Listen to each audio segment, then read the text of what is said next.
राज्यातील ज्येष्ठ नागरिकांना तीर्थस्थळांच्या दर्शनासाठी मुख्यमंत्री तीर्थदर्शन योजना सुरू करण्यात आली आहे। मात्र सामाजिक न्याय आणि विशेष सहाय्य विभागातर्फे राबवण्यात येणार असल्याने यावर आक्षेप घेतला जातोय। पाहूया त्या संदर्भातला एक स्पेशल रिपोर्ट।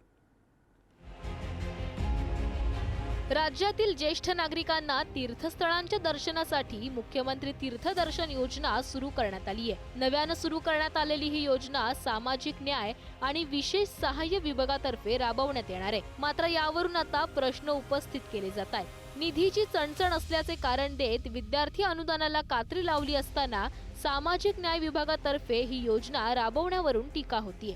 मुख्यमंत्री तीर्थदर्शन योजना सामाजिक न्याय व विशेष सहाय्य विभागांतर्गत राबवली जाणार आहे।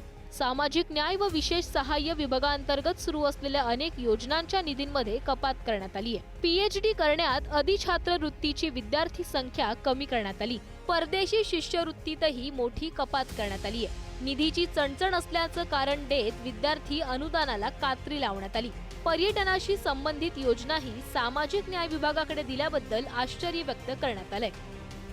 वस्तुस्थिती आहे की सामाजिक न्यायाचा निधी असेल, आदिवासी कल्याणाचा निधी असेल, तो इतर ठिकाणी वापरला जातो। ही या सरकारची परिस्थिती आहे। त्या पद्धतीनं मांडणी ही झालेली आहे। या योजना आता ज्या जाहीर करता येते अनेक योजना, त्यामध्ये निधीचा खूप गोंधळ आहे। निधी तर मिळतच नाही त्यांना, त्यांचा जे मिळायला पाहिजे त्यांना ती मिळत नाही। त्याच्या व्यतिरिक्त बार्टीच्या बाबतीत ती निवड होऊन कितीतरी काळ झाला आहे, अजून त्यांना त्यांची जबाबदारी, त्यांचं काम केलं पाहिजे, त्यांच्या शिक्षणाची व्यवस्था ती होत नाही अशा अवस्था आहे। धन्यवाद सर। मुळातच सामाजिक न्याय व विशेष सहाय्य विभाग हा अनुसूचित जाती, मागासवर्गीय यांच्या शैक्षणिक, आर्थिक आणि सामाजिक प्रगतीकरता स्थापन केलेला आहे। यातील पैसे हे विद्यार्थी हितार्थ वापरणं गरजेचं आहे। वारकरी महामंडळ आणि तीर्थस्थळ यात्रेचा सामाजिक न्याय विभागाशी काडी मात्र संबंध नाहीये। मात्र असं असतानाही सामाजिक न्याय विभागातर्फे मुख्यमंत्री तीर्थदर्शन योजना का राबवली जाते असा सवाल आता उपस्थित होतोय। 66 तीर्थक्षेत्र त्यांनी या परिपत्रकात नमूद केलेलं आहे। दुसरं परिपत्रक जे आहे ते मुख्यमंत्री वारकरी महामंडळाचे स्थापनेकरता आहे, ज्यामध्ये 50 कोटी जो सामाजिक न्याय विभागाचा आहे तो वापरण्यात येणार आहे।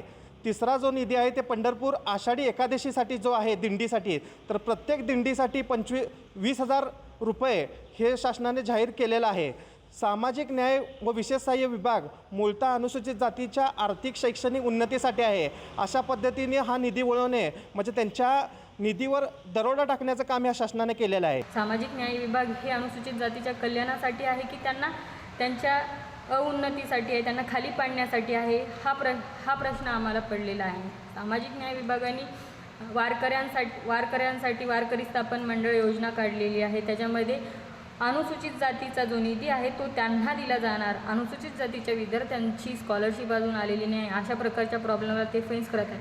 महाराष्ट्र शासनाला जर ही गोष्ट आतापर्यंत कळत नसेल तर याचा तीव्र झटका विधानसभेमध्ये महाराष्ट्र शासनाला भेटणार आणि महाराष्ट्र शासनाचे हे डोक्यात आलं पाहिजे की अशा प्रकारच्या योजना ताबडतोब थांबवल्या पाहिजेत आणि अनुसूचित जातीचा निधी हा अनुसूचित जातीलाच भेटला पाहिजे, त्याची त्यांनी दखल घेतली पाहिजे। विधानसभा निवडणुकीच्या तोंडावर मतदारांना आकर्षित करण्यासाठी राज्य सरकार लोकप्रिय योजनांची घोषणा करत आहे। लाडकी बहीण, लाडका भाऊ पाठोपाठ मुख्यमंत्री तीर्थदर्शन योजना सुरू करण्यात आली।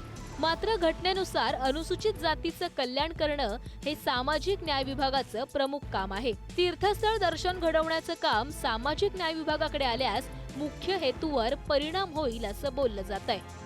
ब्युरो रिपोर्ट, पुढारी न्यूज।